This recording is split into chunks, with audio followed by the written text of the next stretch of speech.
বন্ধুগণ, শীতাংশু বলছি। চ্যানেলে আপনাদের সকলকে স্বাগত। আজ জিওপলিটিক্সের যে গুরুত্বপূর্ণ খবরটা নিয়ে আলোচনা করব সেটা হচ্ছে আমেরিকার প্রেসিডেন্ট ডোনাল্ড ট্রাম্প যে ট্যারিফ যুদ্ধটা শুরু করেছেন, তার ফলে একটা সারা পৃথিবীর বুকে শেয়ার মার্কেটে একটা ভয়ানক টানাপোড়েন শুরু হয়েছে। এইটা যদি বিস্তৃত ব্যাখ্যা করা যায়, প্রথমে আমেরিকার কথাটা বলাই ভালো। ডোনাল্ড ট্রাম্প বিভিন্ন দেশের উপর ট্যারিফ ইম্পোজ করেছেন। ট্যারিফ মানে শুল্ক, শুল্ক মানে ট্যাক্স। অর্থাৎ যে সমস্ত সামগ্রী অন্য দেশ থেকে আমেরিকায় যাবে তার উপরে একটা বিশেষ ট্যাক্স তিনি বসাচ্ছেন। সেটা কানাডার উপর বসিয়েছেন, সেটা মেক্সিকোর উপর বসিয়েছেন, সেটা ইউরোপিয়ান ইউনিয়নের বিভিন্ন দেশের উপর বসিয়েছেন, সেটা চীনের উপরেও বসিয়েছেন, সেটা ভারতের উপরেও বসিয়েছেন, সেটা অন্যান্য ছোট দেশ ভিয়েতনাম, ইসরায়েল সব কিছুর উপরেই তিনি এই ট্যারিফটা বসিয়েছেন। তো এখন তার যে সবচেয়ে বড় যুদ্ধটা শুরু হয়েছে সেটা হচ্ছে দুটো, একটা গ্রুপ একটা দেশের সঙ্গে। দেশটা হচ্ছে চায়না, আর গ্রুপ হচ্ছে ইউরোপিয়ান ইউনিয়ন। তো এই যে ট্যারিফ যুদ্ধটা, এই ট্যারিফ যুদ্ধের ফলে যেটা হয়েছে আজকে, সেটা হচ্ছে ইউএস মার্কেটে ব্যাপক ধস নেমেছে। ইউএস মার্কেটে যে সমস্ত ইনভেস্টাররা ছিল সেখানে ব্যাপক একটা ধস নেমেছে। কারণ এই ইনভেস্টাররা সবাই এই ট্যারিফ প্যানিকের মধ্যে পড়ে সবাই তারা টাকা তুলতে শুরু করেছে। ফলে প্রথমে শোনা যাচ্ছিল ইউএস মার্কেটের শেয়ার মার্কেটের $2.4 ট্রিলিয়ন হচ্ছে যে লস হয়েছে। কিন্তু পরে আমি একটু আগে একটা রয়টার্সের রিপোর্ট দেখলাম, রয়টার্সের রিপোর্টে সেটা দেখছে $6 ট্রিলিয়ন ইউএস মার্কেটে লস হয়েছে। অর্থাৎ ইউএস মার্কেটে ইনভেস্টার্সদের ফেথটাই নষ্ট হয়ে গেছে। এর ফলে সবচেয়ে হিট কারা করেছে? প্রথম হচ্ছে এলন মাস্কের উপর একটা ভয়ানক হিট হয়েছে। এলন মাস্কের টেসলা গাড়ি বিক্রি প্রায় ভীষণভাবে কমে গেছে অন্যান্য দেশে। চীনেতে তো ভয়ানকভাবে হচ্ছে যে টেসলা বিক্রি কমে গেছে। এবং এলন মাস্কের সঙ্গে এই জন্য যে আমেরিকার প্রেসিডেন্ট ডোনাল্ড ট্রাম্পের যে অর্থনৈতিক উপদেষ্টা, ইকোনমি অ্যাডভাইসার মিস্টার পিটার, তার সঙ্গে একরকম বাকযুদ্ধ শুরু হয়ে গেছে। সে পিটারকে দোষ দিয়েছে যে মিস্টার পিটারই নাকি ভীষণভাবে ডোনাল্ড ট্রাম্পকে এইসব করার জন্য তিনি প্রভোগ করছেন। এখন দুজনেই প্রেসিডেন্ট ট্রাম্পের সরকারের শরিক। হ্যাঁ, এলন মাস্ক হচ্ছে DOG, department of government efficiency প্রধান। এর বাইরে মিস্টার পিটার, সে আবার অর্থনৈতিক উপদেষ্টা। দুজনেই ডোনাল্ড ট্রাম্পের আন্ডারে কাজ করছেন। ফলে কেউই সরাসরি এলন মাস্ক ডোনাল্ড ট্রাম্পকে কিছু বলতে পারছেন না। ফলে তিনি এখন ওই অর্থনৈতিক উপদেষ্টা পিটারের উপরে তার রাগটা তিনি হচ্ছে গিজে ঝাড়ছেন, যে পিটারের জন্যেই আজকে এই ট্যারিফ যুদ্ধ এবং এইভাবে মার্কেটে সবচেয়ে লস হচ্ছে। তো এইটা তাদের দুজনেই ইয়েটা শুরু হয়েছে। এবং মার্কেটে ইনভেস্টারদের মধ্যে একটা ভয়ানক অ্যাংজাইটি শুরু হয়েছে যে আমরা বিনিয়োগ করবো কি না শেয়ার মার্কেটে ভারতবর্ষেও তো শেয়ার মার্কেটে বহু লোক বিনিয়োগ করেন। শেয়ার মার্কেটে আপনি অল্প টাকা বিনিয়োগ করার পর যদি সেই কোম্পানির শেয়ার বাড়ে, সেই শেয়ার থেকে আপনি একটা ভালো অঙ্কের টাকা লাভ করতে পারেন। এবং ভারতবর্ষেও বহু মানুষ শেয়ার মার্কেটে টাকা ইনভেস্ট করে এবং আজকাল ডেলি ট্রেডিং হয়। আবার কেউ কেউ কিনে রেখে দেয়, পরবর্তীকালে দাম বাড়লে বিক্রি করে, এরকম হয়।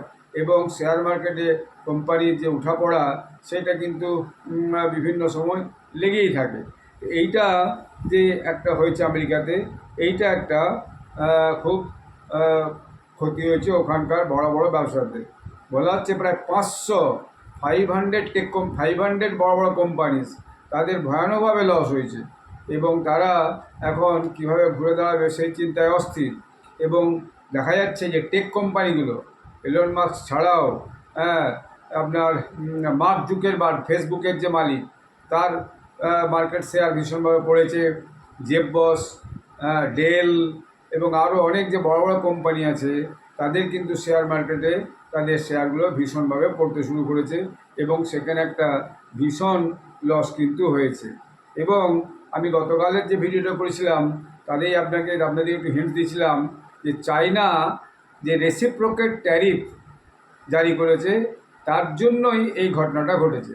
আসলে যখনই ডোনাল্ড ট্রাম্প বিভিন্ন দেশের উপর ট্যারিফ জারি করছেন জোর করে, কানাডাও পরবর্তীকালে রেসিপ্রোকেট ট্যারিফ চার্জ করেছে, মেক্সিকোও করেছে, ইউরোপিয়ান ইউনিয়নও করেছে। অর্থাৎ ওদের দেশ থেকে যে সমস্ত মালপত্র যদি আমেরিকায় যায় তার উপরে যদি এক্সট্রা তুমি ট্যাক্স নাও, তাহলে পর তোমার দেশ থেকে যে সমস্ত মাল ওদের ওখানে যায় তাতেও সেখানে ট্যাক্স দিবে। এখন গতকাল চায়না যেটা করেছে, গতকাল চায়না ইউএস ইম্পোর্টের উপরে 34% ট্যাক্স চাপিয়ে দিয়েছে, 34%। এর ফলেই আমেরিকার যে শেয়ার মার্কেট একদম সোজা এরকমভাবে নেমে গেছে, নেমে যে একটা ভীষণ খারাপ অবস্থা সেখানে তৈরি হয়েছে। এমনকি বড় বড় ব্যাংকেরও শেয়ার হচ্ছে যে কমে গেছে। এবং এই রিটেলিটরি যে ট্যারিফে এরকম একটা ঘটনা হওয়ার পর আবার ট্রাম্প চায়নার সঙ্গে অঘোষিত যুদ্ধ শুরু করে দিয়েছেন। যেমন ট্রাম্প আজকে একটা স্টেটমেন্ট দিয়েছেন, দেখছিলাম এক্স হ্যান্ডেলে দিয়েছেন।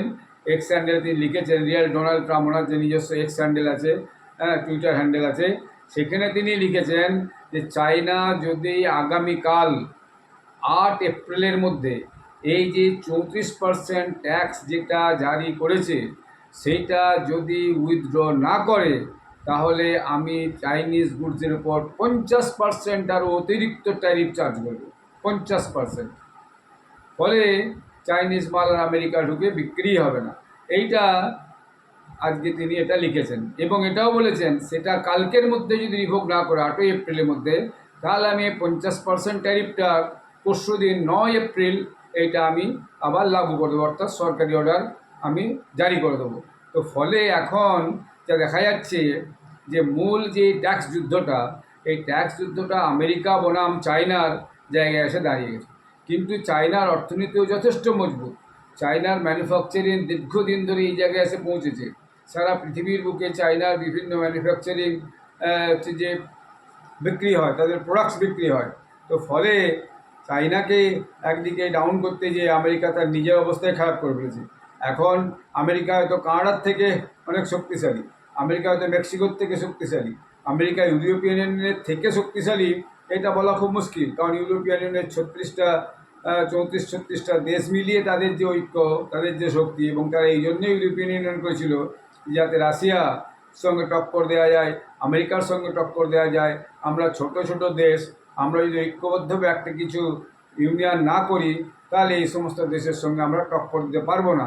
সেই জন্যই ওরা ইউরোপিয়ান ইউনিয়ন একটা সময় তৈরি করেছিল। সেটা অনেকদিন আগে হলেও এর পিছনে ভাবনাটা এরকম ছিল যে আমরা ছোট ছোট দেশকে ঐক্যবদ্ধ হয়ে বড় শক্তির সঙ্গে বিভিন্নভাবে লড়াই করতে হবে।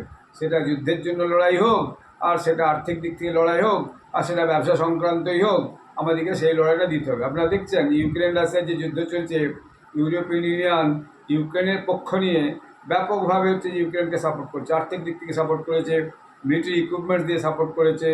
এবং ইউরোপিয়ান ইউনিয়ন চাইছে যে নতুন প্রকারেণ ইউক্রেনকে কীভাবে ন্যাটোর মধ্যে ঢুকে এলে যায়। তাহলে ইউক্রেন ন্যাটোর যদি শিল্ড পেয়ে যায়, তাহলে পরে রাশিয়ার ইউরোপিয়ান ইউনিয়নের যে অন্যান্য ছোটো ছোটো দেশগুলো, যেটা ইউক্রেন এখনও বাফার জোনের মতোই আছে, সেই যদি ন্যাটোতে ঢুকে যায়, তাহলে এরপরে রাশিয়ার সঙ্গে কোনো দ্বন্দ্ব হলে সেই দ্বন্দ্বটা কিন্তু ইউক্রেনের উপর দিয়ে যাবে এবং আমরা সবাই মিলে ইউক্রেন হয়ে ন্যাটো শক্তি সমস্ত দেশগুলো সমূহ শক্তিগুলো একসঙ্গে ঝাঁপিয়ে পড়ব। এবং আমেরিকাও ন্যাটোর সদস্য। ফলে এই ঘটনাটার থেকেই দেখা যাচ্ছে যে ইউরোপিয়ান ইউনিয়নও ট্রাম্পের উপর, এবং ট্রাম্প যেহেতু ইউরোপিয়ান ইউনিয়নকে বিভিন্নভাবে বলেছে যে আমি বিভিন্ন যে ন্যাটোর যে খরচা সেই খরচা দেবো না, এবং এই যে ইউক্রেনকে যুদ্ধের জন্য খরচা দেবো না। ফলে ইউরোপিয়ান ইউনিয়নের সঙ্গে এই ইউক্রেন রাশিয়ার যুদ্ধ নিয়েও একটা মাইল্ড টেনশন কিন্তু আগের থেকে ক্রিয়েট হয়ে গেছে। এখন এই যে এরপরে কী অবস্থাটা দাঁড়ায় চায়নার সঙ্গে এই ঘটনাটাতে, সেইটা আগামী দিনে বোঝা যাবে যে আগামী দিনে এই ব্যাপারগুলো কোন জায়গায় গিয়ে হাজির হয়। এবং এর ফলে কী হয়েছে, আমেরিকাতেও একটা কিন্তু প্রতিবাদ শুরু হয়েছে। প্রতিবাদটা হচ্ছে যে আমেরিকায় ডোনাল্ড ট্রাম্পের যে বিরোধী শক্তি, সেই বিরোধী শক্তি হচ্ছে কমলা হ্যারিসের দল, অর্থাৎ হচ্ছে ডেমোক্র্যাটরা। এবং ডেমোক্র্যাট এবং লেফট লিবারেল যারা আছে আমেরিকার, সেই লেফট লিবারেলটা একজোট হয়ে তাদের বিভিন্ন ইউনিয়ন আছে, এই লেবার ইউনিয়ন, ফার্মার্স ইউনিয়ন, অমুক ইউনিয়ন, তমুক union, parenthood union, old age elderly people union, বহু রকমের ইউনিয়ন আছে। তারা তাদের দাবি দাওয়া নিয়ে আমেরিকায় বিভিন্ন সময় হচ্ছে যে প্রতিবাদ সভা করে এবং বিভিন্ন সমাবেশগুলো করে। তো তারা সবাই মিলে এখন কিন্তু ডোনাল্ড ট্রাম্প বিরোধী বিভিন্ন জায়গায় সমাবেশ করতে আরম্ভ করেছে। গতকালই দেখা যাচ্ছিল আমেরিকার 50টা শহরে ব্যাপকভাবে ট্রাম্প বিরোধী সমাবেশ হয়েছে এবং বলা হচ্ছে বিভিন্ন খবরের সূত্র এবং বিভিন্ন সোশ্যাল মিডিয়াতে বলা হচ্ছে যে ট্রাম্পের যে জনপ্রিয়তা, সেই জনপ্রিয়তা ভীষণভাবে আস্তে আস্তে কমতে শুরু করেছে। কারণ ট্রাম্পকে যারা হার্ড সমর্থক ছিল, যখন তাদেরও জিনিসপত্র দ্রব্যমূল্য বৃদ্ধি পাওয়ার জন্য যখন তাদেরও পকেটের অতিরিক্ত টাকা বেরোচ্ছে, তখন তারা ট্রাম্পের হয়ে বাকি যে বিরোধী শক্তিকে বা যে কমলা হ্যারিসের যে সমর্থকরা, তাদের সঙ্গে খুব একটা কিছু তর্ক বিতর্ক করে পেরে উঠছে না। জনসমর্থনটা তো মাটির থেকে উঠে আসতে হয়। তো সেই জায়গা থেকে ট্রাম্পের কিন্তু জনসমর্থন ক্রমশ হ্রাস পাচ্ছে বলে আমেরিকাতে এটা বলা হচ্ছে। এবং সারা পৃথিবীর বুকেও এই ট্যারিফ লাগানোর ফলে ট্রাম্পের যে গ্রহণযোগ্যতা এবং ট্রাম্পের যে পপুলারিটি, সেটাও কিন্তু ভীষণভাবে কমছে। কারণ এই যারা ইনভেস্টার, যারা স্টক মার্কেট ইনভেস্ট করে বিভিন্ন দেশে, এবং বিভিন্ন দেশ যেভাবে হচ্ছে যে এর ফলে মানে ক্ষতিগ্রস্ত হচ্ছে, তো এবং এর ফলে যে তাদের একটা অচলাবস্থার সৃষ্টি হতে উপক্রম হয়েছে, সেই জন্য সেই দেশের জনগণও কিন্তু আস্তে আস্তে দেখা যাচ্ছে সারা পৃথিবীর বুকে ট্রাম্পের একটা বিরোধী ভূমিকা নিতে আরম্ভ করেছে। এবং সোশ্যাল মিডিয়া দেখা যাচ্ছে টুইটার, ফেসবুক, ইনস্টাগ্রাম এসবে যে ট্রাম্পের বিরুদ্ধে প্রচুর এখন প্রচার আমেরিকাতেও শুরু হয়েছে এবং অন্যান্য বিভিন্ন দেশের সমর্থকরাও কিন্তু এগুলো শুরু করেছে। এর মধ্যে অন্যান্য দেশ কী করছে? অন্যান্য দেশের মধ্যে ইসরায়েলের প্রধানমন্ত্রী নেতানিয়াহু, বেঞ্জামিন নেতানিয়াহু, তিনি বলেছেন যে আমি যাব আগামী সপ্তাহে আমেরিকাতে, যে হোয়াইট হাউসে যে ডোনাল্ড ট্রাম্পের সঙ্গে কথা বলবে, আমাদের উপর ট্যারিফটা যেন বেশি ইম্পোজ না করা হয়। আমরা খুব ছোটো দেশ, আমাদের যে ট্যারিফের ব্যাপারে প্রেসিডেন্ট ডোনাল্ড ট্রাম্পের কনসিডার করা উচিত। অর্থাৎ ইসরায়েল যে আলোচনা করে বিষয়টা মিটিয়ে নিতে চাইছে। মেক্সিকো আগে রেসিপ্রোকের ট্রাইব চাপিয়েছিল, রেসিপ্রোকের ট্রাইব আবার চাপে বলেছিল, কিন্তু এই সমস্ত ঘটনার প্রেক্ষিতে মেক্সিকোর প্রেসিডেন্ট সে বলেছে যে না, আমরা আর রেসিপ্রোকেল ট্যারিফ আমরা চাপাবো না, বরং আমরা আগামী দিনে এই যে ইউএসের সাথে নেগোসিয়েশন, সেই নেগোসিয়েশনের জন্যই আমরা চেষ্টা করব। এবং ভিয়েতনাম আপনারা জানেন, ভিয়েতনাম দীর্ঘ যুদ্ধবিধ্বস্ত ভিয়েতনাম, তার যে বেশিরভাগ উৎপাদন, তার ম্যাক্সিমাম উৎপাদন কিন্তু আমেরিকাতে যায়। কারণ ভিয়েতনামের যে উৎপাদন, বেশিরভাগ উৎপাদন আমেরিকাতে যায়, সেই উৎপাদনের উপরে ট্যারিফ চাপার জন্য তাদের দেশে অর্থনীতিতে একটা হার্ড হিটিং অবস্থা তৈরি হয়েছে। তো ভিয়েতনামেও অর্থনীতির একটা টালমাটাল অবস্থা তৈরি হয়েছে। জাপানের প্রধানমন্ত্রী তিনি বলেছেন, আজকে রয়টার্সে দেখছিলাম যে তিনি বলেছেন যে আমি ডোনাল্ড ট্রাম্পকে বলেছি, আপনি এই যে ট্যারিফ পলিসি যেগুলো শুরু করছেন, এই ট্যারিফ পলিসিগুলো আপনি রিথিঙ্ক করুন। এইভাবে কিন্তু সারা পৃথিবীর বুকে একটা ধস নেমে যাবে, আর্থিক অচলাবস্থার সৃষ্টি হবে, এটাকে আপনি ভাবুন। এবং ইউরোপিয়ান ইউনিয়ন, যারা এতদিন যাবৎ ট্রাম্পের সঙ্গে লড়াই করবো বলে ভাবছিল এই ট্যারিফ নিয়ে, অর্থাৎ ইউএস যদি ট্যারিফ বেশি করে চাপায়, আমরাও রিভার্স ট্যারিফ চাপাবো, রেসিপ্রোকেট ট্যারিফ চাপাবো, এখন তারা বলতে শুরু করেছে না, রেসিপ্রোকেট ট্যারিফ আমরা চাপাবো না। আমরাও চাই যে এই ট্যারিফ যুদ্ধ, এই ট্যারিফ যুদ্ধের মধ্যে না, যে বিষয়টাকে নিয়ে আমরা আলোচনার মাধ্যমেই আগামী দিনে কিন্তু এটাই করব। আমেরিকার একজন বিশিষ্ট মানে মানুষ, যার টুইটারে কয়েক লক্ষ ফলোয়ার, রিচার্ড ব্রনসন, তার দেখছিলাম তিনি আর্জ করেছেন ট্রাম্পের কাছে যে আপনি যে এই যে চেষ্টা করছিলেন যে ট্যারিফ লাগিয়ে দেশের অর্থনীতিকে আপনি চাঙ্গা করে তুলবেন, সেটা এই মুহূর্তে কাজে আসছে না। আপনি আপনার যে ট্যারিফ পলিসিটা চেঞ্জ করুন, চেঞ্জ করে নতুন করে ভাবার চেষ্টা করুন। এইভাবে জোর করে খামখেয়ালি মনার মতো এবং এইভাবেই করবেন না। আসলে ব্যাপারটা হচ্ছে আমেরিকাতে বিশেষ কিছু উৎপাদন হয় না। এখন একটা দেশের সঙ্গে আমেরিকা লড়াই করে অন্য জিনিস, আর সব দেশের সঙ্গে একসাথে লড়াই করতে গেলে তখন আমেরিকা একঘরে হয়ে যাচ্ছে, এইটা একটা সত্যি কথা। কোনো একজন পরিবার বা কোনো একজন মানুষ যদি একা একা এক একজনের সঙ্গে লড়াই করে আলাদা কথা, কিন্তু একা যদি কেউ ভাবে আমি আরও 50 জন 100 জনের সঙ্গে লড়াই করব, তখন খুব মুশকিল। ট্রাম্পের এই ফলের জন্য 180টা দেশের অর্থনীতিতে প্রভাব পড়ছে। তো সেইরকম একটা জায়গায় এসে এখন ট্রাম্প হাজির হয়েছেন। আগামী দিনে এটা কি দাঁড়াবে সেটা আমরা বুঝতে পারবো যে এর ফল আরও কত সুদূর প্রসারী হলো এবং এর ফলে আগামী দিনে অর্থনীতিতে কত প্রভাব পড়লো। একমাত্র ভারতের ক্ষেত্রে একটু ব্যতিক্রম হয়েছে, কারণ ভারত এই নিয়ে কোনো রকম উচ্চবাচ্য করেনি, রেসিপ্রোকেট ট্যারিফের ব্যাপারেও বলেনি, এবং ট্রাম্প যে ভারতের প্রতি সদয় হবে এমনও কিন্তু নয়। কিন্তু ভারতের যেহেতু একটা বড় ডোমেস্টিক মার্কেট আছে এবং ভারতের যেহেতু স্থানীয় স্তরে একটা বড় বাজার আছে, এবং এর মধ্যেই যার জন্য প্রধানমন্ত্রী হচ্ছে শ্রীলঙ্কা ভিজিট করেছেন, তারপরে ভিজিট করেছেন, বিমস্টেক মিটিংয়ে গেছেন, এবং নিজস্ব পড়শি দেশগুলোর সঙ্গেই যে ট্যাক্সের ব্যাপারটা তিনি একটা ভারসাম্য রেখে ব্যবসা বাণিজ্যগুলো করতে চাইছেন।